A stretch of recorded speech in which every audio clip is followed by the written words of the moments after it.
இயேசுவுக்கே புகழ்.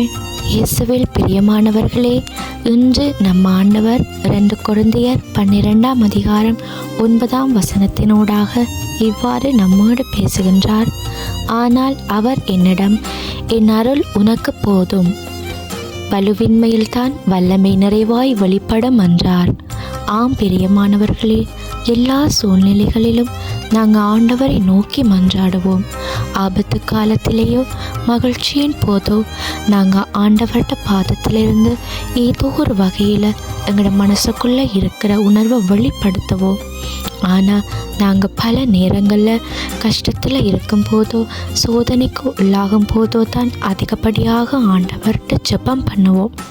நாங்கள் எங்களுக்கு ஏற்படுகிற சோதனைகளை குறித்து மனம் கலங்கக்கூடாது. காரணம், சவுலாக இருந்து பவுலாக மாறிய திருத்தூதரை பற்றிய வரலாறு நமக்கு நன்றாகவே தெரியும். பவுலின் நற்செய்தி பயணத்தின் போது அவருக்கு அநேக துன்பங்கள் இருந்தது.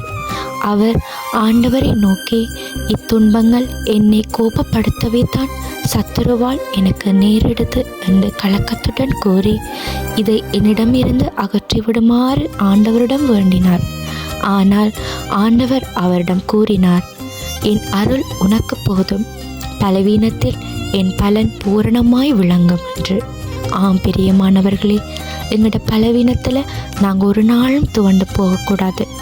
எங்களுக்கு மட்டும் ஏன் இவ்வளவு துன்பம் வருது, இந்த ஆண்டவர் எங்களை கைவிட்டுட்டார் என்று ஒரு நாளும் சொல்லி புலம்பக்கூடாது. எங்களோட பலவீனத்தில் தான் ஆண்டவர் எங்களுக்குள்ளே இருந்து செயல்படுவார். அநேக நேரங்களில் நானும் வறுமையை உணர்ந்திருக்கிறேன். இப்படிப்பட்ட மனநிலையோடு நானும் இருந்திருக்கிறேன். ஆனால் எப்படி அந்த பிரச்சனை சரியானது என்று யோசிக்கும் போது ஆண்டவர் ஆறுதலாக ஒரு வார்த்தையை கொடுத்திருப்பார், அவர் என்னோடு தான் இருக்கிறார் என்று. பிரியமானவர்களே, நாங்களும் ஆண்டவருடைய வார்த்தையை முழுமையாக நம்புவோம். அவருடைய பிரசன்னம் எப்போதும் எங்களோடு இருக்கும். ஆமேன்.